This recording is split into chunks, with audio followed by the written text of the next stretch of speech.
ಇವತ್ತಿನ day ಬ್ಲಾಗ್ಗೆ welcome ಮಾಡ್ತಾ ಇದ್ದೀನಿ. ಇವತ್ತಿನ ಡೇ ಬಂದು ಹಬ್ಬದ ಹಿಂದಿನ ದಿನ ಫುಲ್ ಪ್ರಿಪ್ರೇಷನ್ ಅಂತ ಹೇಳ್ಬೋದು. ಬೆಳಗ್ಗೆಯಿಂದ ಬ್ಲಾಗ್ ಮಾಡೋದಕ್ಕಂತೂ ಹಾಗೇ ಇಲ್ಲ.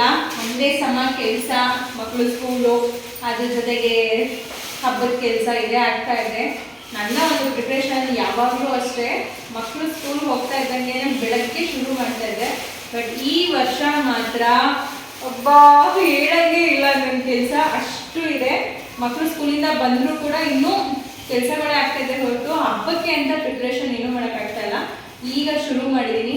ಫಸ್ಟು ಕೆಲಸ ಶುರು ಆಗಿರೋದೆ ಹೂವಿಂದ. ಹೂವು ಎಲ್ಲ ಈ ಸರಿ ನಮಗೆ ತುಂಬ ಪರಿಚಿದವರು, ಹೇಳಬೇಕಂದ್ರೆ ಪರಿಚಿದವರು ಅಂತ ಅಣ್ಣ ಅಂತಲೇ ಕರಿತಾ ಇರ್ತೀನಿ. ನಮ್ಮ ಅಂಗಡಿ ಹತ್ರ ನಮ್ಮದು ಇಸೋಲ ಟ್ಯಾಂಕ್ ಇದೆಯಲ್ಲ ಪಾಪ, ಅವರು ಅಲ್ಲಿ ಪಕ್ಕ ಒಬ್ಬರು ಇದ್ದಾರೆ, ಕೃಷ್ಣಣ್ಣ ಅಂತ ಅವ್ರ ಹೆಸರು. ಅವ್ರ ಹತ್ರ ಹೇಳಿ ತರಿಸಿರುವಂಥದ್ದು ಹೂವು ಎಲ್ಲ. ಬೆಳಿಗ್ಗೆ ಒಂದು ಸ್ವಲ್ಪ ತರಿಸಿದ್ದೆ ಹೂವನ್ನು ಕೂಡ, ಅದನ್ನು ಕೂಡ ತರಿಸಿದ್ದೆ. ಇನ್ನೊಂದು ಸ್ವಲ್ಪ ಬೇಕು ಅನಿಸ್ತು, ಅದಕ್ಕೆ ಈಗ ತರಕ್ಕೆ ಹೇಳಿದೆ. ಬಟ್ ಬೆಳಿಗ್ಗೆ ತಂದಿದ್ದು ತುಂಬ ಅಂದರೆ ತುಂಬ ಚೆನ್ನಾಗಿತ್ತು, ಸೂಪರಾಗಿತ್ತು.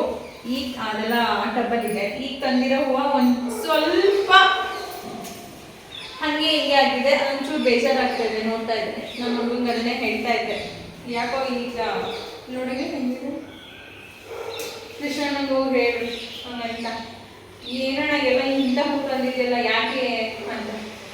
ಬೆಳಗ್ಗೆ ತಂದಿದ್ದು ಮಾತ್ರ ಸೂಪರ್ ಆಗಿತ್ತು ನನಗೆ. ಈಗ ತಂದಿರೋ ಹೂವು ಶಾಮಕ್ಕೆ ಒಂದು ಓಕೆ ಅಂತ ಹೇಳ್ಬೋದು. ಈ ಹೂವು ಮತ್ತು ಇನ್ನೊಂದು ತೊಗೊಂಬಂದಿದ್ದಾರೆ ಗಣದ ಹೂವು ಎಲ್ಲ, ಅದೆಲ್ಲ ಏನಂತ ಹೇಳ್ಕೊಳ್ಳೋ ಥರ ಇಲ್ಲ. ಅದಕ್ಕೆ ಸ್ವಲ್ಪ ಬೇಜಾರಾಗಿದೆ. ಹೂವು ನೋಡಿ ಏನೂ ಮಾಡೋಂಗಿಲ್ಲ. ಹಬ್ಬದ ಟೈಮು ನಾವಾದರೆ ಹೋಗಿ ತರೋಣ ಅಂದರೆ ಅಷ್ಟು ಟೈಮ್ ಇಲ್ಲ. ಅದಕ್ಕೆ ಅವ್ರಿಗೆ ಹೇಳಿದ್ವಿ. ಅವರು ಚೆನ್ನಾಗಿರುತ್ತಂತಲ್ಲ ಬೆಳಿಗ್ಗೆ, ನಂಗೆ ಖುಷಿ ಆಗೋಯಿತು. ಎಷ್ಟು ಚೆನ್ನಾಗಿದೆ ಹೂ ತಂದಿರೋದು ಅಂತ ಹೇಳ್ಬಿಟ್ಟು ಏನು ಮಾಡಿದೆ, ಅವ್ರಿಗೆ ಇನ್ನೊಂದು ಸ್ವಲ್ಪ ಜಾಸ್ತಿ ತರಕ್ಕೆ ಹೇಳಿದ್ದೆ. ಅದಕ್ಕೆ ಬೆಳಿಗ್ಗೆ ಸ್ವಲ್ಪ ತರಕ್ಕೆ ಹೇಳಿದ್ದೆ, ಹೆಂಗೆ ತರ್ತಾರೋ ಏನೋ ಎತ್ತೋ ನೋಡೋಣ ಅಂದ್ಬಿಟ್ಟು ಸ್ವಲ್ಪ ತರಕ್ಕೆ ಹೇಳಿದ್ದೆ. ಇವಾಗ ಇನ್ನೊಂದು ಸ್ವಲ್ಪ ಜಾಸ್ತಿ ತರಕ್ಕೆ ಹೇಳಿದೆ. ಬೆಳಗ್ಗೆ ಚೆನ್ನಾಗಿತ್ತಲ್ಲ ಅಂತ ಇವಾಗ ತಂದಿದ್ದು ಓಕೆ ಏನು ಮಾಡೋಕ್ಕಾಗಲ್ಲ. ಫೈನಲಿ ಹೂವು ಎಲ್ಲ ಇಲ್ಲಿಟ್ಟಿದ್ದೀನಿ. ಯಾಕಂದರೆ ಒದ್ದೆ ಬಟ್ಟೆ ಮಾಡಿಬಿಟ್ಟು ಇಷ್ಟೆಲ್ಲ ಹೂವನ್ನ ಫ್ರಿಜ್ಜಲ್ಲಿ ಇಡೋಕ್ಕಾಗಲ್ಲ. ಅದಕ್ಕೋಸ್ಕರ ಎಲ್ಲನೂ ಟಬ್ಬಲ್ಲಿ ಇಟ್ಟಿದ್ದೀನಿ. ಮಗ ಇದೊಂಚೂರು ನೀರು ಈ ವರ್ಷ ಸರಿಯಾಗಿ ಬ್ಲಾಗ್ನೇ ಮಾಡೋದಕ್ಕಾಗಿಲ್ಲ ಅಂತ ಹೇಳ್ಬೋದು. ಯಾಕೆಂದರೆ ಫಸ್ಟ್ ಒನ್ ನನ್ನ ಆರೋಗ್ಯದಲ್ಲಿ ಏರುಪೇರಾಗಿದ್ದಂಥದ್ದು.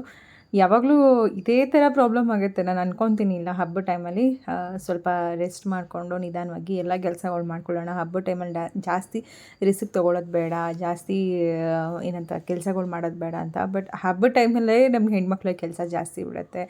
ಜೊತೆಗೆ ಒಂಥರ ಹೇಗೆ ಅಂದರೆ ನಾವು ಅಂದ್ಕೊಂಡಿರೋದಿಲ್ಲ ಇದು ಮಾಡಬೇಕು ಅದು ಮಾಡಬೇಕು ಅಂತ. ಬಟ್ ಏನೇನೋ ಹೋಗಿ ಹಿಂಗೆ ಹೋಗಿ ಪದೇ ಪದೇ ಆರೋಗ್ಯದ ಸಮಸ್ಯೆ ತಗೊಳ್ಳೋದಂತೂ ನಂದು ನಾರ್ಮಲ್ ಆ್ಯಂಡ್ ಕಾಮನ್ ಆಗೋಗ್ಬಿಟ್ಟಿದೆ. ಹಾಗೆ ಆಯಿತು. ಹೇಗೆ ಅಂದರೆ ಹಬ್ಬ ಶುಕ್ರವಾರ ಇದೆ, ನನಗೆ ಸೋಮವಾರ ಸ್ವಲ್ಪ ನಾನು ನಮ್ಮ ಮನೆಯವ್ರ ಕೆಲಸದ ಮೇಲೆ ಏನೋ ಕೆಲಸ ಇತ್ತು, ಹೊರಗಡೆ ಹೋಗಿದ್ವಿ. ಬರ್ಬೇಕಾದ್ರೆ ಮಳೆ ಬಂತು. ಹೋಗಿದ್ದು ಟೂ ವೀಲರಲ್ಲಿ, ಬರ್ಬೇಕಾದ್ರೆ ಮಳೆ ಬಂತು. ಇನ್ನು ಮಕ್ಕಳು ಸ್ಕೂಲ್ ಬಿಡೋ ಟೈಮು, ಬೇಗ ಬರಬೇಕು ಅನ್ನೋ ಒಂದು ಗಡ್ಬಿಡಿ ಎಲ್ಲ ಮಳೆಯಲ್ಲೇ ನೆಂದ್ಕೊಂಬಂದಿದ್ದು ಒಂದು. ಆಮೇಲೆ ನೋಡಿದ್ರೆ ಮತ್ತೆ ಸಂಜೆ ಮಸಾಲೆ ಪುರಿ ಎಲ್ಲ ತಿಂದಿದ್ದು, ಅದು ಒಂದು ಸ್ವಲ್ಪ ಫುಡ್ ಇನ್ಫೆಕ್ಷನ್ ಆದಂಗೆ ಆಗಿಬಿಟ್ಟು ನನಗೆ ಮತ್ತು ವಾಮಿಟು, ಲೂಸ್ ಮೋಷನ್ನು, ಫೀವರು ಎಲ್ಲನೂ ಕೂಡ ಮಂಗಳವಾರದಿಂದ ಶುರುವಾಯಿತು. ಮಂಗಳವಾರ ಹೇಗೋ ಮನೆಯಲ್ಲೇ ಮಾತ್ರೆ ಎಲ್ಲ ತೊಗೊಂಡು ನೋಡಿದೆ ಜ್ವರ ಕಡಿಮೆ ಆಗುತ್ತಾ ಏನು ಎತ್ತ ಅಂತ. ಅದು ನೋಡಿದ್ರೆ ಜ್ವರ ಕಡಿಮೆನೇ ಆಗಲಿಲ್ಲ. ಮತ್ತು ರಾತ್ರಿ ಎಲ್ಲ ಸಖತ್ತು ಜ್ವರ ಇತ್ತು. ಮತ್ತು ಬುಧವಾರ ಡಾಕ್ಟ್ರ್ ಹತ್ರ ಹೋಗಿ ಇಂಜೆಕ್ಷನ್ ಹಾಕ್ಸ್ಕೊಂಬಂದ್ಮೇಲಂತೂ ಮನೆಯಲ್ಲಿ ಅಪ್ಪ ಮತ್ತು ಮನೆಯವರು ಇಬ್ಬರೂ ಕೂಡ ಫಿಕ್ಸ್ ಆಗಿಬಿಟ್ರು, ಈ ವರ್ಷ ಹಬ್ಬ ಮಾಡೋದು ಬೇಡ. ಅಂದರೆ ಇವಾಗ ನೀನು ಹಬ್ಬ ಮಾಡಬೇಕು ಅನ್ನೋದೇನಿಲ್ಲ, ಈ ವಾರನೇ ಮಾಡಬೇಕು ಅಂತ. ನೆಕ್ಸ್ಟ್ ಇನ್ನು ಸೆಕೆಂಡ್ ವೀಕು ಇಲ್ಲ ಥರ್ಡ್ ವೀಕ್ ಇಲ್ಲ ಲಾಸ್ಟ್ ವೀಕ್ ಮಾಡಿದ್ರು ಆಗುತ್ತೆ, ಈ ವಾರ ಮಾಡೋದು ಬೇಡ ಅಂತ ಅವರು ಅಪ್ಪ ಮತ್ತು ಮನೆಯವ್ರು ಇಬ್ಬರು ಹೇಳೋಕ್ಕೆ ಶುರು ಮಾಡಿದ್ರು. ಬಟ್ ನನಗೇನು ಅಂತಂದರೆ ಹೆಣ್ಮಕ್ಳದು ಒಂದು ಮಂತ್ಲಿ ಏನು ಸೈಕಲ್ ಇರುತ್ತೆ ಅದ್ರದ್ದು. ಇವಾಗ ನಮ್ಮ ಇಬ್ಬರಿಬ್ರು ಇರೋದ್ರಿಂದ ಯಾವ ಟೈಮು ಏನು ಅನ್ನೋದು ಅವೆಲ್ಲ ನೋಡಬೇಕಾಗತ್ತೆ. ಈಗ ಸದ್ಯಕ್ಕೆ ಹಬ್ಬದ ಟೈಮಲ್ಲಿ ಯಾವುದೂ ಇಲ್ಲ. ಎಷ್ಟು ವರ್ಷದಿಂದ ನಾನು ಹಬ್ಬದ ಟೈಮಲ್ಲೇ ಮಾಡ್ಕೊಂಬಂದಿದ್ದೀನಿ. ಇವಾಗ ಏನೋ ಒಂದು ಹೆಲ್ತ್ ಇಶ್ಯೂಸ್ ತೊಗೊಂಡು ಹೇಗಪ್ಪ ಮುಂದಕ್ಕೆ ಹಾಕೋದು ಅನ್ನೋ ಥರ ಒಂದು ಯೋಚನೆ ಆಯಿತು. ಸುಮಾರು ಜನ ಅದನ್ನು ಕೂಡ ಕಮೆಂಟ್ ಹಾಕ್ತೀರಾ, ಯೂಟ್ಯೂಬರ್ಸ್ ಯಾರೋ ಹಬ್ಬ ಬಿಟ್ಟು ಬೇರೆ ದಿನ ಮಾಡಿದ್ದು ನಾವು ನೋಡೇ ಇಲ್ಲ, ಎಲ್ಲ ಹಬ್ಬದ ಟೈಮಲ್ಲೇ ಮಾಡ್ತೀರಾ ಅಂತ ನಾನು ಲಾಸ್ಟ್ ಇಯರು ಇದಕ್ಕೆ ಉತ್ತರ ಕೊಟ್ಟಿದ್ದೆ. ಎಲ್ಲರೂ ಅಂತಲ್ಲ, ನಮ್ಮಲ್ಲೂ ಕೂಡ ಹೆಣ್ಮಕ್ಳಲ್ಲೂ ಆದರೆ ನಾವು ಮಾಡೋದಿಲ್ಲ, ಆಗಿಲ್ಲ ಅಂತಂದರೆ ಮಾಡ್ತೀವಿ. ಬಟ್ ನನಗೆ ಆ ಒಂದು ದೇವರ ಒಂದು ಆಶೀರ್ವಾದನೋ ಕೃಪೆನೋ ಗೊತ್ತಿಲ್ಲ, ಇವತ್ತಿನವರೆಗೂ ಸುಮಾರು 12-13 ವರ್ಷ ಆಯ್ತಾ ಬಂತು ನಾನು ವರಮಹಾಲಕ್ಷ್ಮಿ ಹಬ್ಬ ಶುರು ಮಾಡಿ. ಇವತ್ತಿನವರೆಗೂ ಹಬ್ಬದ ಟೈಮಲ್ಲಿ, ಅದು ವರಮಹಾಲಕ್ಷ್ಮಿ ಹಬ್ಬದ ಟೈಮಲ್ಲಿ ಮಾತ್ರ ಯಾವತ್ತೂ ಆ ಥರ ಮಂತ್ಲಿ ಸೈಕಲ್ ಪ್ರಾಬ್ಲಮ್ ಅಂತೂ ಆಗಿಲ್ಲ. ಹೆಲ್ತ್ ಇಶ್ಯೂಸ್ ಅದು ಕಾಮನ್, ಯಾಕಂದರೆ ಮನೆ ಕ್ಲೀನಿಂಗ್ ಕೆಲಸ ಜೊತೆಗೆ ನಮ್ಮ ಮನೆ ಕೆಲಸ ಎಲ್ಲನೂ ಇರುತ್ತೆ. ನಮ್ಮ ಒಂದು ವರ್ಕು ಎಲ್ಲ ಮೇಂಟೈನ್ ಬ್ಯಾಲೆನ್ಸ್ ಮಾಡೋ ಟೈಮಲ್ಲಿ ಆರೋಗ್ಯದ ಕಡೆ ಅಥವಾ ಊಟ ತಿಂಡಿ ಕಡೆ ಸರಿಯಾಗಿ ಗಮನ ಕೊಡದೆ ಒಂಚೂರು ಹೆಣ್ಮಕ್ಳು ನಾವು ವ್ಯತ್ಯಾಸ ಮಾಡ್ಕೊಳ್ತೀವಿ. ಅದು ಹಬ್ಬದಲ್ಲೇ ಜಾಸ್ತಿ ಆಗುತ್ತೆ. ಹಾಗಾಗಿ ನನಗೂ ಕೂಡ ಆ ಥರ ಆಗಿಬಿಟ್ಟು ಹುಷಾರಿರಲಿಲ್ಲ. ಹಾಗಾಗಿ ವೀಡಿಯೋಸ್ಗಳು ಮಾಡಿಲ್ಲ, ವ್ಲಾಗ್ ಮಾಡಿಲ್ಲ. ಸ್ವಲ್ಪ ಜವಾಬ್ದಾರಿ ಸ್ವಲ್ಪ ಜಾಸ್ತಿ ಇತ್ತು ಈ ವರ್ಷ. ಅದಕ್ಕೋಸ್ಕರ ಮನೇಲಂತೂ ಎಲ್ಲರೂ ಬೈಯೋದಕ್ಕೆ ಶುರು ಮಾಡಿದರು, ಏನೂ ಮಾಡೋದು ಬೇಡ, ಏನೂ ಬೇಡ ಅಂತ. ಬಟ್ ಆದರೂ ರೆಸ್ಟ್ ಮಾಡಿ ಸ್ವಲ್ಪ ಬೆಟರ್ ಅಂತ ಅಂದಮೇಲೆ ಇಂಜೆಕ್ಷನ್ಸ್ ಎಲ್ಲ ಹಾಕಿಸ್ಕೊಂಡೆ. ಎಲ್ಲ ಹಾಕ್ಕೊಂಡು ಆದಮೇಲೆ ಒಂದು ಸ್ವಲ್ಪ ಬೆಟರ್ ಅಂತ ಅನ್ನಿಸ್ತು. ಗುರುವಾರ ಮಧ್ಯಾಹ್ನದ ಮೇಲೆ ನಾನು ಹಬ್ಬಕ್ಕೆ ತಯಾರಿ ಒಂದು ಪ್ರಿಪ್ರೇಷನ್ ಅಂತ ಶುರು ಮಾಡ್ಕೊಂಡಿದ್ದು. ನನ್ನ ಹಳೆಯ ವ್ಲಾಗೆಲ್ಲ ನೀವು ನೋಡಿದರೆ ಆಲ್ಮೋಸ್ಟ್ ಆಲ್ ನಾನು ಹಬ್ಬದ ಹಿಂದಿನ ದಿನ ಬೆಳಗ್ಗೆನೇ ಕೆಲಸ ಶುರು ಮಾಡಿರ್ತೀನಿ. ಮಕ್ಕಳು ಸ್ಕೂಲ್ಗೆ ಹೋಗ್ತಾ ಇದ್ದಂಗೆ ಕೆಲಸ ಶುರುವಾಗುತ್ತೆ, ಸೀರೆ ಎಲ್ಲ ನೆರಿಗೆ ಹಿಡಿದಿಡೋದು ಮಾಡೋದು ಎಲ್ಲ. ಬಟ್ ಈ ವರ್ಷ ಆ ಥರ ಎಲ್ಲ ಏನೂ ಕೆಲಸ ಆಗಿರಲಿಲ್ಲ. ಮಧ್ಯಾಹ್ನ ಮೇಲೆ ನಾನು ಬ್ಲಿಂಕಿಟಲ್ಲಿ ತರಕಾರಿ ಎಲ್ಲನೂ ಕೂಡ ಆರ್ಡ್ರ್ ಮಾಡಿಕೊಂಡೆ. ಆನ್ಲೈನಲ್ಲಿ ತರಕಾರಿ ಎಲ್ಲ ಆರ್ಡ್ರ್ ಮಾಡಿ ಹಬ್ಬಕ್ಕೆ ಏನೇನು ಬೇಕು ಎತ್ತ. ಅದೇನೋ ಫ್ರೆಂಡ್ಸ್, ಹಬ್ಬದ ಟೈಮಲ್ಲಿ ಹಬ್ಬ ಮಾಡಿದ್ರೇ ಆ ಫೀಲ್ ಖುಷಿ. ಮತ್ತು ಇನ್ನೊಂದೇನೆಂದರೆ ಮನೇಲಿ ಊಟ ಮಾಡೋ ಚಿಕ್ಕ ಚಿಕ್ಕ ಮಕ್ಳುಗಳು ಊಟ ಆ ಥರ ತಿಂಡಿಯಲ್ಲಿ ಜಾಸ್ತಿ ಇಷ್ಟಪಡುವಂಥ ಮಕ್ಕಳು ಮನೇಲಿ ಇದ್ಕೊಂಡು ಹಬ್ಬದ ಸಂಭ್ರಮ ಅಂದ್ರೇ ಅಡುಗೆ, ಊಟ ಮತ್ತು ದೇವರಿಗೆ ಅಲಂಕಾರ. ಅದೇ ಮಾಡಿಲ್ಲ ಅಂದರೆ ಏನೋ ಒಂಥರ ಮನೆಯೆಲ್ಲ ಖಾಲಿ ಖಾಲಿ ಅನ್ನೋ ಥರ ಫೀಲ್ ಅನಿಸ್ತಾ ಇರುತ್ತೆ. ನಮ್ಮ ಕೈಲಿ ಆಗಲ್ಲ ಅಂತ ನಾವು ಮಲ್ಕೊಬಿಟ್ರು ನಮ್ಮ ಮಕ್ಕಳನ್ನ ನೋಡೋಕ್ಕಾಗಲ್ಲ, ಅವ್ರಿಗೋಸ್ಕರನಾದರೂ ನಾವು ಎದ್ದು ಮಾಡಬೇಕು ಅನಿಸ್ತಾ ಇರುತ್ತೆ. ಜೊತೆಗೆ ಈಗ ನಮ್ಮ ಮಕ್ಕಳು ಸ್ವಲ್ಪ ದೊಡ್ಡವರಾಗಿರೋದ್ರಿಂದ ನಂಗೊಂದು ಸ್ವಲ್ಪ ಹೆಲ್ಪ್ ಮಾಡ್ತಾರೆ ಎಲ್ಲ ವಿಚಾರದಲ್ಲೂ. ಅದರಲ್ಲಂತೂ ನನ್ನ ಮಗಳು ತುಂಬ ಅಂದರೆ ತುಂಬ ಹೆಲ್ಪ್ ಮಾಡ್ತಾರೆ. ಬಟ್ ಅವ್ರಿಗೆ ಎದುರುಗಡೆ ಅದನ್ನು ಹೇಳೋದಿಲ್ಲ ನಾನು. ನಾನು ಯಾವಾಗಲೂ ಹೇಳ್ತಾ ಇರ್ತೀನಿ, ಹಳ್ಳಿಲೆಲ್ಲ ಹೆಣ್ಮಕ್ಳು ಎಷ್ಟು ಕೆಲಸ ಮಾಡ್ತಾರೋ ಅವರಿಗೆಲ್ಲ ಹೋಲಿಸ್ಕೊಂಡ್ರೆ ನೀವು ಫುಲ್ ಫ್ರೀ ಮಗಳು, ನಿಮಗೇನೂ ಕೆಲಸನೇ ಇರೋದಿಲ್ಲ ಅಂತ ಆ ಥರ ಅವ್ರಿಗೆ ಹೇಳ್ತಿರ್ತೀನಿ. ಬಟ್ ಹಿಂದೆ ನನಗೆ ಆ ಫೀಲ್ ಅನಿಸುತ್ತೆ, ನನ್ನ ಮಗಳು ಎಷ್ಟು ಸಹಾಯ ಮಾಡ್ತಾರೆ ನನಗೆ ಅಂತ. ಈಗ ಆಲ್ಮೋಸ್ಟು ಸ್ವಲ್ಪ ಸ್ವಲ್ಪ ಅಡುಗೆನೂ ಕೂಡ ಕಲ್ತಿದ್ದಾಳೆ. ನನಗೇನಾದರೂ ಹುಷಾರಿಲ್ಲ ಅಂತ ಹೇಳಿ ಮಲಗಿದ್ರೆ ನನ್ನ ಮಗಳು ಅಟ್ಲೀಸ್ಟ್ ಒಂದು ಟೊಮೆಟೊ ಸಾರು, ಟೊಮೆಟೊ ಗೊಜ್ಜು, ಚಿತ್ರಾನ್ನ ಈ ಥರ ಎಲ್ಲ ಒಂದು ಸ್ವಲ್ಪ ಮಾಡಿ ಅವ್ರ ಅಪ್ಪಂಗೆ ತಿಂಡಿ ಕೊಡೋದಾಗ್ಬೋದು ಅಥವಾ ನನಗೂ ಕೂಡ ಅಡುಗೆ ಮಾಡಿಕೊಡೋದಾಗ್ಬೋದು ಮಾಡಿಕೊಡ್ತಾರೆ. ಅದೊಂದು ಖುಷಿ ಆಗುತ್ತೆ. ಈಗ ನನ್ನ ಮಕ್ಕಳಿರೋದಕ್ಕೆ ಏನೂ ಕಷ್ಟ ಅನಿಸಲ್ಲ ಫ್ರೆಂಡ್ಸ್, ಪಟ ಪಟ ಆಗೋಗ್ಬಿಡುತ್ತೆ. ನಾನು ಹಾಗೇ ಗುರುವಾರದ ಮೇಲೆ ಸ್ವಲ್ಪ ಬೆಟರ್ ಅಂತ ಅನ್ನಿಸ್ತು. ಮಧ್ಯಾಹ್ನದ ಮೇಲೆ ಎದ್ದು ಆವಾಗ ಹೂವು ಎಲ್ಲ ತರಿಸಿದ್ದೆ. ಹಿಂದಿನ ದಿನವೇ ಹೇಳಿದ್ದೆ ನಾನು, ಪರವಾಗಿಲ್ಲ ನನಗೆ ಶಕ್ತಿ ಇದೆ, ಅಷ್ಟೊಂದೇನು ವೀಕ್ ಅಂತ ಅನ್ನಿಸ್ತಿಲ್ಲ, ನಾನು ಮಾಡೇ ಮಾಡ್ತೀನಿ, ಹಬ್ಬದ ದಿನವೇ ಹಬ್ಬ ಮಾಡ್ತೀನಿ ಅಂತ ಹೇಳಿ ನಮ್ಗೆ ಗೊತ್ತಿರೋರ ಕಡೆಯಿಂದ ಸ್ವಲ್ಪ ಹೂಗಳು ತರಿಸಿದ್ದೆ. ಅವರು ಹೂವನ್ನು ಸ್ವಲ್ಪ ಚೆನ್ನಾಗಿರೋದು ತಂದಿದ್ರು, ಏನೋ ಸ್ವಲ್ಪ ಚೆನ್ನಾಗಿಲ್ದಿರೋದು ತಂದಿದ್ರು. ನಾನೇನೋ ಹೂವು ಹೇಳಿದ್ದೆ, ನನ್ನ ಕಾನ್ಸೆಪ್ಟ್ ಬೇರೆ ಇತ್ತು. ನಾನೇನೋ ಹೂವದ ಲೀಸ್ಟ್ ಕೊಟ್ಟಿದ್ದೆ, ಅವ್ರು ಏನೋ ಹೂವು ತಂದರು. ಫೈನಲಿ ಅವ್ರು ಏನು ತೊಗೊಂಬಂದಿದ್ರು ಅದರಲ್ಲೇ ನನಗೆ ಹೇಗೆ ಅನಿಸುತ್ತೆ ಹಾಗೆ ಡೆಕೋರೇಷನ್ ಮಾಡಿದೆ. ಆಮೇಲೆ ದೇವರಿಗೂ ಅಷ್ಟೇ ನೈವೇದ್ಯ ಎಲ್ಲ ಏನೂ ಮಾಡೋದು ಬೇಡ ಅಂತ ಹಬ್ಬ ಹೇಳಿದರು. ಎಲ್ಲನೂ ನಂದಿನಿ ಸ್ವೀಟೇ ಇಟ್ಬಿಡು ಅಂತ. ನಂಗೆ ಅದಕ್ಕೇನೋ ಮನೇಲಿ ನಾನು ಏನಾದರೂ ನನ್ನ ಕೈಲಿ ಏನಾಗುತ್ತೆ ಅದು ಮಾಡಿಟ್ರೆ ನನಗೆ ಸಮಾಧಾನ. ಹೊರಗಡೆಯಿಂದ ತಂದು ಇಡೋದು ನಂಗೆ ಅಷ್ಟು ಇಷ್ಟ ಆಗೋಲ್ಲ. ಅದು ಇಡೋ ಬದಲು ಇಡದೇ ಇದ್ರೂ ಆಗುತ್ತೆ ಅಂತ ಅನಿಸುತ್ತೆ. ಬಟ್ ಈ ಸರಿ ಅಪ್ಪ ಅಮ್ಮ ಇಬ್ಬರು ಆ ಮಾತನ್ನು ಒಪ್ಕೊಳ್ಳೇ ಇಲ್ಲ. ನಮ್ಮ ಕಡೆಯಿಂದ ನಮ್ಮದು ನಂದಿನಿ ಅಂಗಡಿ, ನಮ್ಮ ಒಂದು ಅಂಗಡಿದು ಅಂತ ಹೇಳಿ ಇಟ್ಟು ಪೂಜೆ ಮಾಡೋ, ಏನೂ ಆಗೋಲ್ಲ ಹಾಗೆ ಅಂತ ಒಂದಷ್ಟು ಅಮ್ಮನೂ ಸ್ವೀಟ್ ಬಾಕ್ಸ್ ಎಲ್ಲ ಕಳಿಸಿದ್ರು. ಇನ್ನು ಕಳಿಸಿದ ಮೇಲೆ ಇಟ್ಟಿಲ್ಲ ಅಂದರೆ ಅಮ್ಮನೂ ಬೇಜಾರು ಮಾಡ್ಕೊಳ್ತಾರೆ. ನಾನು ಇನ್ನು ಏನೂ ಕೂಡ ಮಾಡಬಾರ್ದು ಅಂತಲೇ ಅಂದ್ಕೊಂಡಿದ್ದೆ. ಅಟ್ಲೀಸ್ಟ್ ಅಂದರೆ ಸ್ವಲ್ಪ ಬೆಟರ್ ಅಂತ ಅನಿಸಿದ ಮೇಲೆ ಚಕ್ಲಿ ಮತ್ತು ರವೆ ಉಂಡೆನಾದರೂ ಮಾಡೋಣ, ಇನ್ನೇನೂ ಮಾಡೋದು ಬೇಡ ಅಂತ. ಹೋದ ವರ್ಷವೇ ಅಂದಿದ್ದೆ, ತಿಂಡಿ ಇದು ಎಲ್ಲ ಜಾಸ್ತಿ ಹೆಣ್ಮಕ್ಳು ನಾವು ರಿಸ್ಕ್ ತೊಗೊಳ್ತೀವಿ, ಎಷ್ಟಾಗುತ್ತೆ ಅಷ್ಟನ್ನು ಮಾಡ್ತಾ ಹೋಗಬೇಕು, ಯಾಕಂದರೆ ವಯಸ್ಸಾಗ್ತಾ ಅದನ್ನು ಮುಂದುವರ್ಸ್ಕೊಂಡು ಹೋಗೋಕ್ಕೆ ಮಾಡೋದಕ್ಕೆ ಕಷ್ಟ ಆಗುತ್ತಲ್ವ ಅಂತ. ಅದೇ ರೀತಿಯೇ ಆಯಿತು ಈ ವರ್ಷವೂ. ಹಾಗಾಗಿ ಬರೀ ರವೆ ಉಂಡೆ ಮತ್ತು ಚಕ್ಲಿ ಮಾಡೋಣ, ಇಷ್ಟಾದರೂ ದೇವರಿಗೆ ನಾನು ಮಾಡಿದ್ದು ಅಂತ ನೈವೇದ್ಯಕ್ಕೆ ಇಡೋಣ ಅಂತ ಅಂದ್ಕೊಂಡು ರವೆ ಉಂಡೆಗೆಲ್ಲ ರೆಡಿ ಮಾಡ್ಕೊತಾ ಇದ್ದೆ. ಮೊದಲೆಲ್ಲ ಏನು ಅಂತಂದರೆ ಕಣ್ಣು ಅಳತೆಯಲ್ಲೇ ರವೆ ಉಂಡೆಗೆ ಮಾಡ್ಕೊಂಬಿಡ್ತಾ ಇದ್ದಿದ್ದು, ಇಷ್ಟು ಹಾಕ್ಕೋಬೇಕು ಹಂಗೆಲ್ಲ ಏನಿಲ್ಲ. ಅದು ಒಂದು ಸರಿ ಸ್ವೀಟ್ ಜಾಸ್ತಿ ಆಗೋದು, ಒಂದು ಸರಿ ಸ್ವೀಟ್ ಕಡಿಮೆ ಅಂತ ಅನಿಸೋದು. ಮತ್ತು ಇನ್ನೊಂದಂದರೆ ಈ ಸಕ್ಕರೆಲೂ ಕೂಡ ಕೆಲವೊಂದು ಟೈಮಲ್ಲಿ ನಾವು ಮಾಡುವಂತಹ ಸ್ವೀಟ್ಗಳು ಜಾಸ್ತಿ ಕಡಿಮೆ ಅನ್ನೋ ಥರ ಆಗುತ್ತೆ. ಯಾಕಂದರೆ ಒಂದು ಸರಿ ದಪ್ಪ ಸಕ್ಕರೆ ಬರುತ್ತೆ, ಅದರಲ್ಲಿ ಸ್ವೀಟ್ ಜಾಸ್ತಿ ಅನಿಸುತ್ತೆ. ಸಣ್ಣ ಸಕ್ಕರೆ ಬರುತ್ತೆ ಅದರಲ್ಲಿ, ಅಂದರೆ ಸಣ್ಣದಾಗಿರುತ್ತೆ, ಒಳ್ಳೆ ರವೆ ಥರನೇ ಬಂದುಬಿಡುತ್ತೆ ಒಂದೊಂದು ಸರಿ ಸಕ್ಕರೆ, ಅದರಲ್ಲೆಲ್ಲ ಅಷ್ಟೊಂದು ಸ್ವೀಟ್ ಅಂಶ ಇರೋದಿಲ್ಲ. ಆವಾಗ ಏನಾಗುತ್ತೆ ನಾವು ಜಾಸ್ತಿ ಕ್ವಾಂಟಿಟಿನ ಕಡಿಮೆ ಕ್ವಾಂಟಿಟಿನ ಏನು ಹಾಕಬೇಕು ಅನ್ನೋದೇ ಗೊತ್ತಾಗೋದಿಲ್ಲ ಫ್ರೆಂಡ್ಸ್. ಅದಕ್ಕೋಸ್ಕರ ಇವಾಗ ಒಂದು ಸ್ವಲ್ಪ ಏನು ಮಾಡ್ತೀನಿ ಅಂದರೆ ತೂಕ ಮಾಡಿಬಿಟ್ಟು ನೀಟಾಗೆ ಹಾಕೊಂಡ್ಬಿಡ್ತೀನಿ. ಒಂದು ಅರ್ಧ kg ರವೆಗೆ 300 ಗ್ರಾಮ್ ಅಷ್ಟು ನಾನು ಸಕ್ಕರೆ ಯೂಸ್ ಮಾಡ್ತೀನಿ. 150 ಗ್ರಾಮ್ ಅಷ್ಟು ಕೊಬ್ಬರಿ ತುರಿನ ಹಾಕ್ಕೊಳ್ತೀನಿ. ಆವಾಗ ಈಕ್ವಲ್ಲಾಗಿ ಬರುತ್ತೆ. ಇನ್ನು ದ್ರಾಕ್ಷಿ ಗೋಡಂಬಿ ಬಾದಾಮಿ ಎಲ್ಲ ನಮ್ಗೆ ಎಷ್ಟು ಬೇಕು ಅಷ್ಟು ಹಾಕ್ಕೊಳ್ಳೋವಂಥದ್ದು. ತುಪ್ಪನೂ ಅಷ್ಟೇ ಎಷ್ಟು ಬೇಕು ಅಷ್ಟು ಹಾಕ್ಕೊತೀನಿ. ಬಟ್ ದೇವ್ರಿಗೆ ನಾವು ಏನು ಬಳಸ್ತೀವಿ ಒಂದು ನೈವೇದ್ಯಕ್ಕೆ ಮಾಡಬೇಕಾದ್ರೆ ಆದಷ್ಟು ನಾವು ಯೂಸ್ ಮಾಡದೆ ಹೊಸದಾಗಿ ತೊಗೊಂಬಂದಿರೋ ಅಂಥದ್ದನ್ನು ಬಳಸೋದು ಒಳ್ಳೆಯದು. ನಾವು ಮನೆಯಲ್ಲೇ ಇಟ್ಟಿದ್ರೂ ಕೂಡ ಯೂಸ್ ಮಾಡಿಲ್ಲ ಅನ್ನುವಂತಹ ಪದಾರ್ಥ ಏನಿರುತ್ತೆ ಅದನ್ನು ನಾವು ಬಳಸ್ಕೋಬೇಕು.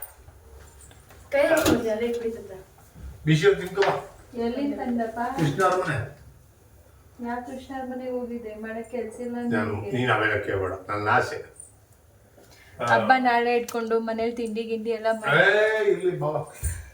ಅವನ ಕರೆದೆ ತಾತ ಬರ್ತೀನಿ ತಾತ ಹೇಳ್ಬಿಟ್ಟು ನನಗೆ ಚಕ್ಕರ್ ಹೋಗ್ತೀವ ಮಗನ ಕರೆದೆ ಮೊಮ್ಮಗನ ತಾತ ಇಲ್ಲಿರು ಹೇಳ್ಬಿಟ್ಟು ಬರ್ತೀವಿ ಚಕ್ಕರ್ ಹೋಗ್ಬಿಟ್ಯಾ ಹಂಗೆ ಬೇಡ ಬಿಡು ಅನ್ಕೊಂಡು.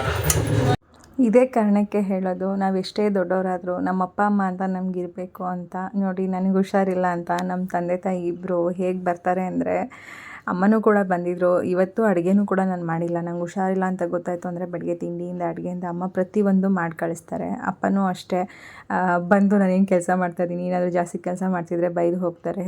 ಅದೇ ನಮ್ಮ ತಂದೆಗೆ ಹುಷಾರಿಲ್ಲ ಅಂತಂದಾಗ ಎಷ್ಟು ನಮಗೆ ಅಳು ಬಂತು, ಕಣ್ಣೀರು ಬಂತು ಅಂದರೆ ಆವತ್ತಿನ ದಿನ ನೆನೆಸ್ಕೊಂಡ್ರೆ ನಮಗೆ ಭಯ ಆಗುತ್ತೆ. ಬಟ್ ಈಗ ನಮ್ಮ ಅಪ್ಪ ಇರೋದು ನೋಡಿದ್ರು ಖುಷಿ ಆಗುತ್ತೆ.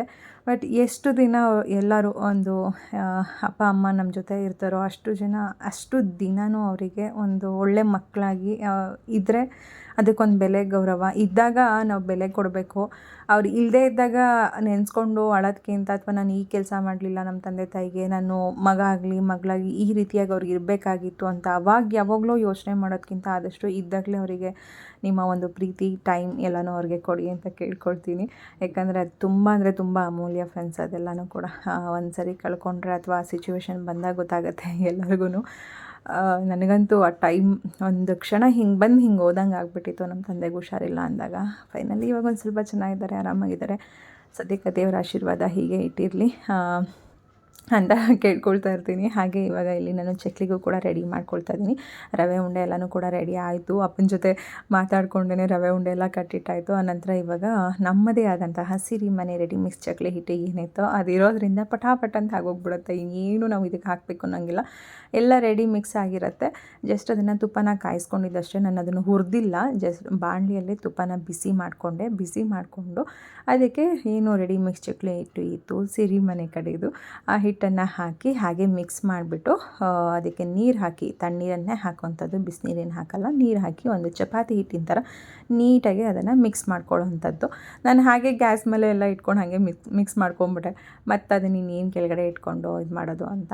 ಆಮೇಲೆ ನೀವೆಲ್ಲರೂ ಅಪ್ಪಿತಪ್ಪಿ ಅದನ್ನು ಹುರಿದಿದ್ದೀನಿ ಅಂತ ಅನ್ಕೋಬೇಡಿ, ಹುರಿದಿಲ್ಲ, ಜಸ್ಟ್ ತುಪ್ಪ ಬಿಸಿ ಮಾಡ್ಕೊಂಡು ಗ್ಯಾಸ್ ಆಫ್ ಮಾಡಿಬಿಟ್ಟು ಅದಕ್ಕೆ ಹಿಟ್ಟು ಹಾಕ್ಬಿಟ್ಟು ಕ್ಯಾಮ್ರಾ ಅಲ್ಲೇ ಇಟ್ಕೊಂಡಿದ್ದಲ್ಲ, ಮತ್ತು ನಾನು ತೆಗೆದು ಕಡಾಯಿನ ಈ ಕಡೆಗೆ ಇಟ್ಕೊಂಡ್ರೆ ಮತ್ತೆ ಕ್ಯಾಮ್ರಾನ ಈ ಕಡೆಗೆ ಸೆಟ್ ಮಾಡಿ ಜೋಡಿಸಿಟ್ಕೋಬೇಕಲ್ಲ, ಒಂದೇ ಹ್ಯಾಂಗಲಲ್ಲಿ ಮುಗ್ದೋಗ್ಬಿಡ್ಲಿ ಅಂತ ವಿಡಿಯೋ ಮಾಡಿಕೊಂಡೆ. ಹಾಗೆ ಒಂದ್ಸರಿ ಏನಾಗುತ್ತೆ ಅಂದರೆ ಕ್ಯಾಮ್ರಾ ಈ ಕಡೆಯಿಂದ ಆ ಕಡೆ ಹಿಂಗೆಲ್ಲ ಓಡಾಡಿಸ್ಬೇಕು ಅನ್ನೋ ಒಂದು ಕಾರಣಕ್ಕೆ ಏನು ಮಾಡ್ತೀವಿ, ಇಟ್ಟಿರೋ ಪ್ಲೇಸಲ್ಲೇ ಮಾಡಿಬಿಡೋಣ ಅನ್ನೋದಕ್ಕೆ ಮಾಡೋಕ್ಕೆ ಹೋಗ್ತೀವಿ.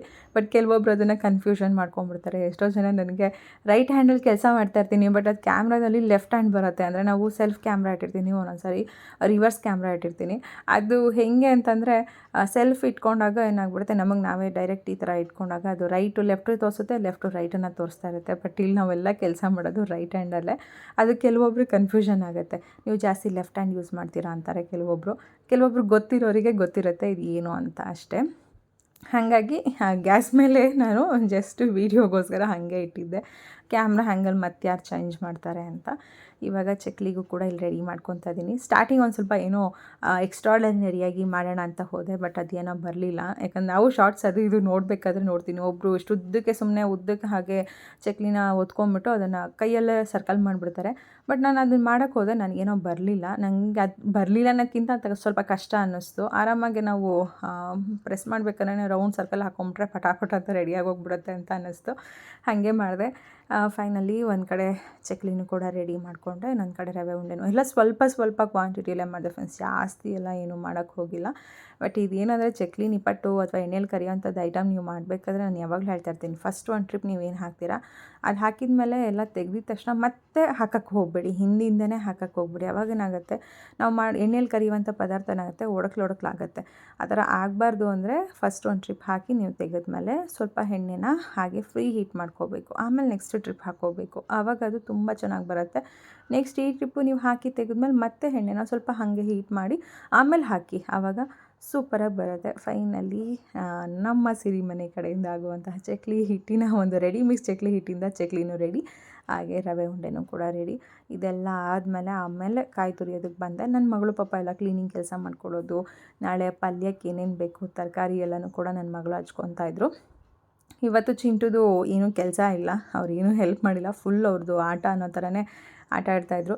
ನಾನು ಹಾಗೆ ಸ್ಟ್ಯಾಂಡ್ ಎಲ್ಲ ಲಕ್ಷ್ಮಿ ಕೂರಿಸೋ ಸ್ಟ್ಯಾಂಡ್ ಎಲ್ಲ ಏನಿತ್ತು ಅದನ್ನು ನಮ್ಮ ಅಂಗಡಿ ಹುಡುಗ ಎಲ್ಲ ಏನಿದ್ರು ಅವ್ರನ್ನ ಸಹಾಯ ತೊಗೊಂಡು ನೀಟಾಗಿ ಅದನ್ನು ಎಲ್ಲ ಜೋಡಿಸಿ ರೆಡಿ ಮಾಡಿಟ್ಟು ಕ್ಲೀನ್ ಮಾಡಿಟ್ಟು ಎಲ್ಲ ಒಂದೇ ದಿನದಲ್ಲೇ ಫ್ರೆಂಡ್ಸ್, ಬೆಳಗ್ಗೆಯಿಂದ ಏನೂ ಮಾಡದೇ ಇದ್ದವರು ಮಧ್ಯಾಹ್ನ ಮೇಲೆ ಶುರು ಮಾಡಿದ್ದು non stop back to back ಕೆಲಸ ಅನ್ನೋ ಥರ ಪಟ ಅಂತ ಹೇಳಿ ಮಾಡ್ಕೊಂಬಿಟ್ವಿ. ಹಬ್ಬದ ಒಂದು ಪ್ರಿಪ್ರೇಷನ್ ಬ್ಲಾಗ್ ಮಾಡಿ ಸುಷ್ಮಾ, ಹೇಗೆ ಮಾಡ್ತೀರಾ ಏನು ಎತ್ತ ಅಂತೀರಾ, ಪ್ರತಿ ವರ್ಷ ಮಾಡ್ತಾನೆ ಇರ್ತೀನಿ. ಬಟ್ ಒಂದೊಂದು ವರ್ಷಕ್ಕೂ ಒಂದೊಂದು ಡಿಫ್ರೆನ್ಸ್ ಇರುತ್ತೆ, ಒಂದೊಂದು ವರ್ಷಕ್ಕೂ ಒಂದೊಂದು ರೀತಿಯಾದಂಥ ಒಂದು ಪ್ರಿಪ್ರೇಷನ್ ಆಗುತ್ತೆ, ಟೈಮ್ ಸಿಚುವೇಶನ್ ಅಂತ ಹೇಳ್ಬೋದು. ಈಗಂತೂ ನನಗೆ ಒಂದು 3 ಡೇಸಿಂದ ಸ್ವಲ್ಪ ಹುಷಾರಿರಲಿಲ್ಲ, ಹಾಗಾಗಿ ಜಾಸ್ತಿ ಪ್ರಿಪ್ರೇಷನ್ ಅಂತ ಮಾಡ್ಕೊಳ್ಳೋಕ್ಕಾಗಲಿಲ್ಲ.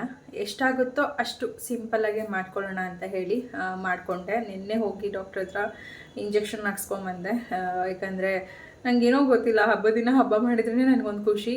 ಇಷ್ಟು ವರ್ಷದಲ್ಲಿ ಆಲ್ಮೋಸ್ಟ್ ಒಂದು 12 to 13 ಇಯರ್ಸ್ ಆಯ್ತಾ ಬಂತು ಅನಿಸುತ್ತೆ ನನ್ನ ಪ್ರಕಾರ. 12 ಇಯರ್ಸ್ ಆರ್ 13 ಇಯರ್ಸ್ ಈ ವರ್ಷ ನಾನು ಮಾಡಿದ್ರೆ. ಇಷ್ಟು ವರ್ಷದಲ್ಲಿ ಒಂದು ವರ್ಷವೂ ಕೂಡ ನನಗೆ ಹಬ್ಬದ ಟೈಮಲ್ಲಿ, ಅದು ವರಮಹಾಲಕ್ಷ್ಮಿ ಹಬ್ಬದ ಟೈಮಲ್ಲಿ ಪೀರಿಯಡ್ಸ್ ಅನ್ನೋದೇ ಆಗಿಲ್ಲ ಫ್ರೆಂಡ್ಸ್. ಯಾರು ನಂಬ್ತೀರಾ ಎಲ್ಲ ಗೊತ್ತಿಲ್ಲ, ಬಟ್ ಅದು ದೇವ್ರ ಇಚ್ಛೆ, ಲಕ್ಷ್ಮಿ ಮಾತೆ. ನನಗೆ ಬೇರೆ ಹಬ್ಬಗಳಲ್ಲೆಲ್ಲ ಆಗಿರೋದುಂಟು, ಹಬ್ಬನ ಮುಂದಕ್ಕೆ ಪೋಸ್ಟ್ಪೋನ್ ಮಾಡಿಕೊಂಡು ನಾನು ನೆಕ್ಸ್ಟ್ ಮಾಡಿರೋದುಂಟು. ಬಟ್ ಈ ಒಂದು ಹಬ್ಬದಲ್ಲಿ ಮಾತ್ರ ಲಕ್ಷ್ಮಿ ಕೃಪೆನೋ ಏನೋ ನನಗೆ ಗೊತ್ತಿಲ್ಲ, ಒಂಥರ ಹೇಳೋಕ್ಕಾಗೋದಿಲ್ಲ. ಆ ರೀತಿಯಾಗಿ ನನಗೆ ಡೇಟ್ ಹಬ್ಬದ ದಿನ ಇದ್ದರೆ ಬೇಗನೆ ಆಗಿರ್ತೀನಿ, 1 ವೀಕ್ ಬೇಗ ಆಗಿರ್ತೀನಿ, ಇಲ್ಲ ಅಂತಂದರೆ ಹಬ್ಬ ಮುಗಿದು 1 ವೀಕ್ ಆದಮೇಲೆ ಆಗ್ತೀನಿ. ಆ ರೀತಿ ಆಗಿರೋವಂಥದ್ದು ಇದೆ, ಬಿಟ್ಟರೆ ಹಬ್ಬದ ದಿನ ಆಗಿರೋದಿಲ್ಲ. ಬಟ್ ಹೆಲ್ತ್ ಇಶ್ಯೂಸ್ ಒಂದು ಏನಾಗುತ್ತೆ ಅಂದರೆ ಹಬ್ಬದ ಟೈಮಲ್ಲಿ ಸ್ವಲ್ಪ ಮನೆ ಕೆಲಸ, ಕ್ಲೀನಿಂಗು, ಹೊರಗಡೆ ಎಲ್ಲ ಮೇಂಟೈನ್ ಮಾಡಬೇಕಲ್ಲ, ಹಾಗಾಗಿ ಎಲ್ಲೋ ಒಂದು ಕಡೆ ಹೆಲ್ತ್ ಕಡೆ ನಾನು ಸ್ವಲ್ಪ ಕಾಳಜಿ ವಹಿಸಲ್ಲ. ಅದರಿಂದ ಆರೋಗ್ಯದಲ್ಲಿ ಸ್ವಲ್ಪ ಏರುಪೇರು ಮಾಡ್ಕೊಳ್ತಾ ಇದ್ದೀನಿ. ಅದನ್ನು ಅಂದ್ಕೊಳ್ತಾ ಇದ್ದೀನಿ next year, at least next year ಆದರೂ ಇನ್ಮೇಲೆ ಈ ಥರ ಹಬ್ಬದ ಟೈಮಲ್ಲಿ ಯಾವುದೇ ಒಂದು ಆರೋಗ್ಯದ ಕಡೆ ನೆಗ್ಲೆಕ್ಟ್ ಮಾಡ್ದಂಗೆ ನೀಟಾಗಿ ಕೇರ್ ಮಾಡಿಕೊಂಡು ಮಾಡಬೇಕು ಅಂತ ಫೈನಲಿ ಸ್ವಲ್ಪ ಮಟ್ಟಿಗೆ ನನ್ನ ಒಂದು ಪ್ರಿಪ್ರೇಷನ್ ಆಯಿತು. ಇವತ್ತು ಅಡುಗೆ ಎಲ್ಲ ನಾನು ಏನೂ ಮಾಡಿಲ್ಲ, ಯಾಕಂದರೆ ನಿನ್ನೆಯಿಂದನೂ ಕೂಡ ಪಾಪ ಅಮ್ಮನೇ ಎಲ್ಲನೂ ಮಾಡಿ ಕಳಿಸಿದ್ದಾರೆ. ನೀನು ಹಬ್ಬ ಕೆಲಸ ಅದ್ರ ಮಧ್ಯದಲ್ಲಿ ಅಡುಗೆ ಊಟ ಅಂದರೆ ನಿನ್ನ ಆರೋಗ್ಯದ ಕಡೆ ಗಮನ ಕೊಡೋಲ್ಲ ನೀನು ಅಂತ ಹೇಳಿ ಅಮ್ಮನೇ ಅಡುಗೆ ತಿಂಡಿ ಊಟ ಎಲ್ಲ ಅಮ್ಮನಿಂದನೇ ಬರ್ತಾಯಿದೆ, ನಾನೇನು ಮಾಡ್ತಾಯಿಲ್ಲ. ಈಗ ಹಬ್ಬಕ್ಕೆ ಅಂತ ಹೇಳಿ ಸಿಂಪಲ್ಲಾಗಿ ಪ್ರಿಪ್ರೇಷನ್ ರೆಡಿ ಮಾಡ್ಕೊಂಡಿರೋಂಥದ್ದು. ಈಗ ಬೆಳಿ ಸಾಮಾನೆಲ್ಲ ರೆಡಿ ಮಾಡ್ತಾಯಿದ್ದೀನಿ. ಜೊತೆಗೆ ಇಲ್ಲಿ ನೋಡ್ಬೋದು ನಮ್ಮ ಡೈನಿಂಗ್ ಟೇಬಲ್ ಹಬ್ಬದ ಟೈಮಲ್ಲಿ ಯಾವಾಗಲೂ ಹೀಗೆ ಇರುತ್ತೆ, ಇದೇ ಥರ ಇರುತ್ತೆ. ಇದನ್ನು ಬದಲಾಯಿಸೋಕ್ಕಂತೂ ಸಾಧ್ಯ ಇಲ್ಲ. ಇದು ಈ ಸರಿ ಲಕ್ಷ್ಮಿ ಹಾಕೋಣ ಡಾಬು ಅಂತ ಅಂದ್ಕೊಂಡಿದ್ದೀನಿ. ಚೆನ್ನಾಗಿದೆ, ದೊಡ್ಡದು ಗೋಲ್ಡ್ ಬರೀ ಬೀಡ್ಸ್ ಇರುವಂಥದ್ದು. ಇದನ್ನು ಈ ವರ್ಷ ನಮ್ಮ ಲಕ್ಷ್ಮಿ ಅವರಿಗೆ ಹಾಕೋಣ ಅಂತ. ಹಾಗೆ ಇವೆಲ್ಲ ಸ್ವಲ್ಪ ಎಲ್ಲ ನನ್ನ ಮಗಳು ಪಾಪ ಎಲ್ಲ ತೆಗೆದು ಮಾಡಿ ಇಟ್ಟಿದ್ದಾರೆ. ಅದೊಂದು ಬೊಕ್ಕೆ, ಇನ್ನು ಹೂವು ಎಲ್ಲ ಕೆಳಗಡೆ ಆಲ್ರೆಡಿ ನೋಡಿದ್ರಿ. ಜೊತೆಗೆ ಇಲ್ಲೂ ಕೂಡ ರೆಡಿ ಆಗ್ತಾ ಇದೆ. ಅದ್ರ ಜೊತೆಗೆ ನನ್ನ ಮಗಳು ಇವತ್ತು ರಂಗೋಲಿ ಬಿಡ್ತಾಯಿದ್ದಾರೆ. ಇವಾಗ ಅವರೇ ರಂಗೋಲಿ ಬಿಡೋದ್ರಿಂದ ನನಗೆ ಈ ಒಂದು ಕೆಲಸ ಒಂದು ಕಡಿಮೆ ಆಗಿದೆ. ಯಾಕಂದರೆ ತುಂಬ ಚೆನ್ನಾಗಿ ರಂಗೋಲಿ ಬಿಡ್ತಾಳೆ ಫ್ರೆಂಡ್ಸ್ ನನ್ನ ಮಗಳು. ಎಷ್ಟು ಚೆನ್ನಾಗಿ ಹಾಕ್ತಾಳೆ ಅಂದರೆ, ಬಟ್ ಅವಳಿಗೆ ಶುದ್ಧಲ್ಲಿ ಹಾಕೋಕ್ಕೆ ಬರೋಲ್ಲ, ರಂಗೋಲಿ ಪುಡಿಯಲ್ಲಿ ಹಾಕ್ತಾಳೆ. ಹಾಕಮ್ಮ ಆಯಿತು, ನಿಂಗೆ ಏನ್ರಲ್ಲಿ ಬರುತ್ತೋ ಅದರಲ್ಲೇ ಹಾಕೋ, ಒಟ್ಟು ಸೂಪರಾಗಿ ಹಾಕ್ತೀಯ ಅನ್ನೋದು ನನಗೆ ಭಾಳ ಖುಷಿ. ನಾಳೆ ತೋರಿಸ್ತೀನಿ ನೋಡಿ. ಈಗಲೇ ಆಲ್ಮೋಸ್ಟ್ ಬಾರ್ಡರ್ ಎಷ್ಟು ಚೆನ್ನಾಗಿ ಹಾಕಿದ್ದಾಳೆ. ಇನ್ನು ಫುಲ್ ಫಿನಿಶಿಂಗ್ ಆದಮೇಲೆ ನಾಳೆ ನೋಡೋಕ್ಕೆ ಇನ್ನೂ ಚೆನ್ನಾಗಿರುತ್ತೆ. ಈಗ ನನ್ನ ಕೆಲಸ ಏನು ಅಂತಂದರೆ ಬಿಂದಿಗೆಗೆ ಏನೇನೆಲ್ಲ ಹಾಕಬೇಕು ಹಾಕಿಡುವಂಥದ್ದು. ಆನಂತರ ಮಡ್ಲಕ್ಕಿ ಮಡ್ಲಕ್ಕಿ ರೆಡಿ ಮಾಡಿಲ್ಲ. ಮಡ್ಲಕ್ಕಿ ಒಂದು ರೆಡಿ ಮಾಡಬೇಕು. ಮಡ್ಲಕ್ಕಿಗೆ ಈ ಸರಿ ಈ ಥರ ಸೀರೆ ತೊಗೊಂಡ್ಬಂದಿದ್ದೀನಿ.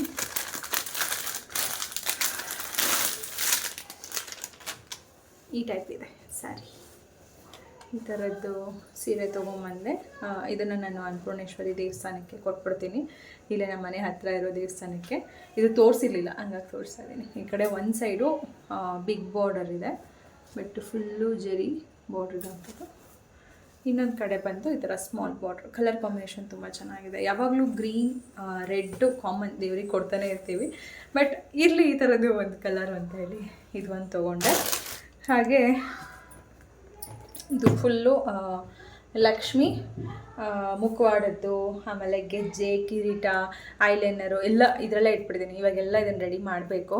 ಇದು ಬಾಕ್ಸ್ ಅದಕ್ಕೆ ಅಂತಲೇ ಒಂದು ತೊಗೊಂಬಂದಿದ್ದೆ ನಾನು ಮಾರ್ಕೆಟಿಂದ ತಂದು, ಫುಲ್ ಸೆಟ್ ಇಟ್ಬಿಟ್ಟಿದ್ದೀನಿ. ನೀವೆಲ್ಲ ಲಾಸ್ಟ್ ಟೈಮ್ ನಾನು ತೊಗೊಂಬಂದೆ ನೋಡಿ. ಇದು ಲೋಟ ಅಲ್ಲ, ಎಷ್ಟೋ ಜನಕ್ಕೆ ಇದೇನು ಗೊತ್ತಾಯ್ತಾರೆ, ಅದರಲ್ಲಿ ನೀವು ನೋಡ್ಬೋದು ಈ ಬ್ಲ್ಯಾಕಲ್ಲಿ ಫುಲ್ ಲೋಟದಲ್ಲಿ ಮಾಡಿಟ್ಬಿಟ್ಟಿದ್ದಾರೆ. ಇದು ಲೋಟ ಅಲ್ಲ, ಇದು ಬಟ್ಟೆ.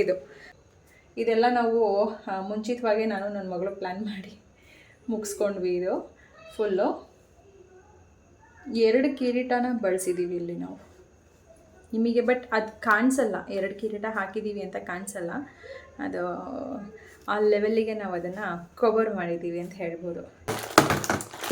ಆ ರಿಂಗ್ ಥರದಿತ್ತಲ್ಲ ಎಲ್ಲ ಮಗಳು, ಗೋಪುರ ಇತ್ತಲ್ಲ ಗೋಲ್ಡ್,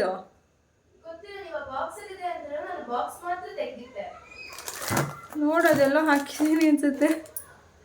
ಆ ಗೋಪುರ ತಂದಿದ್ದೆ ಇದ್ರ ಮೇಲೆ ಇಡೋಕ್ಕೆ ಅಂತ ನಾನು, ಅದೇ ಕಾಣಿಸ್ತಾ ಇಲ್ಲ. ನನ್ನ ಮಗಳು ಎಲ್ಲಿಟ್ಲ ನೋಡಿ ಮಗಳು, ಅದನ್ನು ಅಲ್ಲೇ ಇಡುತ್ತೆ. ಚೆನ್ನಾಗಿ ಕಾಣಿಸ್ತಾ ಇದೆಲ್ಲ ಫ್ರೆಂಡ್ಸ್, ಇದು ಸಖತ್ತಾಗಿ ಕಾಣಿಸ್ತಾ ಇದೆ ಅಂತ ನಾನು ಅಂದ್ಕೊಂಡಿದ್ದೀನಿ. ನಿಮಗೆಲ್ಲ ಹೇಗೆ ಕಾಣಿಸ್ತಾ ಇದೆ ಅನ್ನೋ ಗೊತ್ತಿಲ್ಲ. ಸೂಪರಾಗಿ ಕಾಣಿಸ್ತಾ ಇದೆ ಅಂತ ಅಂದ್ಕೊಂಡಿದ್ದೀನಿ. ಫುಲ್ಲು ರೆಡ್ ಆ್ಯಂಡ್ ವೈಟ್ ಕಾಂಬಿನೇಷನ್ಸೇ. ಇದಕ್ಕೂ ನಾನು ಅದಕ್ಕೆ ರೆಡ್ ಆ್ಯಂಡ್ ವೈಟ್ ಕಾಂಬಿನೇಷನ್ಸ್ನೇ ರೆಡಿ ಮಾಡಿಸಿದ್ದು. ನನ್ನ ಹತ್ರ ಇರೋ ಕಿರೀಟ ಎಲ್ಲ ಆಲ್ಮೋಸ್ಟ್ ರೆಡ್ಡು ವೈಟು ಕಾಂಬಿನೇಷನ್ ಇರೋದ್ರಿಂದನೇ ಇದನ್ನು ಕೂಡ ರೆಡ್ಡು ವೈಟ್ ಕಾಂಬಿನೇಷನಲ್ಲಿ ಮಾಡಿಸಿದ್ದೀನಿ. ನೋಡೋಣ ನಮ್ಮ ಮನೆಗೆ ಲಕ್ಷ್ಮಿಗೆ ಹಾಕಿದ ಮೇಲೆ ಯಾವ ರೀತಿಯಾಗಿ ಕಾಣಿಸ್ತಾರೆ ಏನೋ ಎತ್ತ. ಇನ್ನೂ ತುಂಬ ಬಾಕಿ ಇದೆ ಕೆಲಸ, ಅದೆಲ್ಲ ಫಿನಿಶಿಂಗ್ ಆದಮೇಲೆ ಹೇಳೋಕ್ಕೆ ಸಾಧ್ಯ ಹೇಗೆ ಬಂತು, ಫೈನಲ್ ಲುಕ್ ಹೇಗಿದೆ ಅಂತ. ಓಕೆ, ಇದಿಷ್ಟು ಸದ್ಯಕ್ಕೆ ರೆಡಿಯಾಗಿರುವಂಥದ್ದು, ರೆಡಿ ಆಗ್ತಾ ಇರುವಂಥದ್ದು. ದೇವ್ರಿಗೆ ಅಂತಲೇ ಸಪ್ರೇಟ್ ಕಾಜಲ್ಲು ಅಲ್ಲ ಮತ್ತು ಲಿಪ್ಸ್ಟಿಕ್ಕು ಸಪ್ರೇಟ್ ಇಟ್ಟಿರ್ತೀನಿ.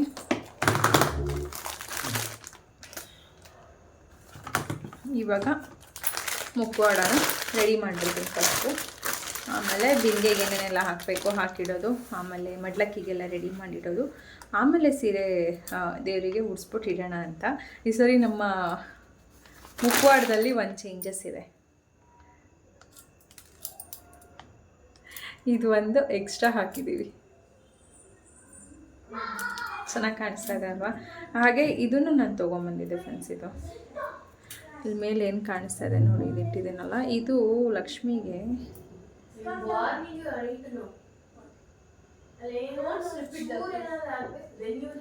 ಈ ಥರ ಅಣಿಸೋದಕ್ಕೆ ಅಂತ ತಂದಿದ್ದೀನಿ. ಬಟ್ ಇದು ಫುಲ್ಲು ಮೇಕಪ್ ಆದಮೇಲೆ ಹಾಕಿ ನೋಡಿ ಚೆನ್ನಾಗಿ ಕಾಣಿಸುತ್ತಾ ಇಲ್ವಾ ನೋಡಿಬಿಟ್ಟು ಆಮೇಲೆ ಸ್ಟಿಕ್ ಮಾಡೋಣ ಅಂತ ಅಂದ್ಕೊಂಡಿದ್ದೀನಿ. ಇಲ್ಲಾಂದರೆ ಈ ಥರ ಮೂಗ್ಬಟ್ಟಿಗೆ ಹಾಕ್ಬೋದು. ಕುಡಿಯೋಗಪ್ಪ ನನ್ನ ಮಗ ಬಂದು ನೀರು ಕುಡಿಬೋದಾ ಅಂತ ಹೋಗಿ ಕುಡಿಯೋ. ಓ ಮೈ ಗಾಡ್, ನಾನು ವೀಡಿಯೋ ಮಾಡ್ತಾ ಇದ್ದೀನಿ ಅಂತ ನನ್ನ ಮಗ ನೀರು ಕುಡಿದಂಗೆ ಇರ್ತೀನಿ ಅಂತ ಅಲ್ಲಪ್ಪ.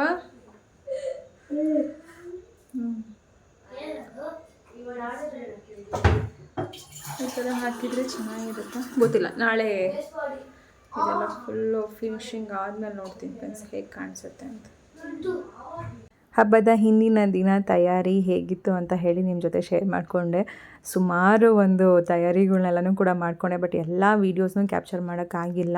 ಎಷ್ಟು ಸಾಧ್ಯ ಅಷ್ಟು ಮಾಡಿಕೊಂಡು ನಿಮ್ಮ ಹತ್ರ ಶೇರ್ ಮಾಡ್ಕೊಂಡಿದ್ದಂಥದ್ದು. ಹಬ್ಬ ಅಂದರೆ ಒಂಥರ ಹೇಗೆ ಅಂದರೆ ಲಕ್ಷ್ಮಿನ ಕೂರಿಸಿ ಪೂಜೆ ಮುಗಿಯೋವರೆಗೂ ಹೆಣ್ಮಕ್ಳಿಗೆ 100 ಥರ ತಲೆಯಲ್ಲಿ ಹೊಡ್ತಾ ಇರುತ್ತೆ. ಇದು ಮಾಡೋದನ್ನ ಅದು ಮಾಡೋದನ್ನ, ಈ ಕೆಲಸ ಆಗಿಲ್ಲ ಆ ಕೆಲಸ ಆಗಿಲ್ಲ, ಇನ್ನೂ ಇದು ರೆಡಿ ಆಗಿಲ್ಲ ಅದು ರೆಡಿ ಆಗಿಲ್ಲ ಅಂತ.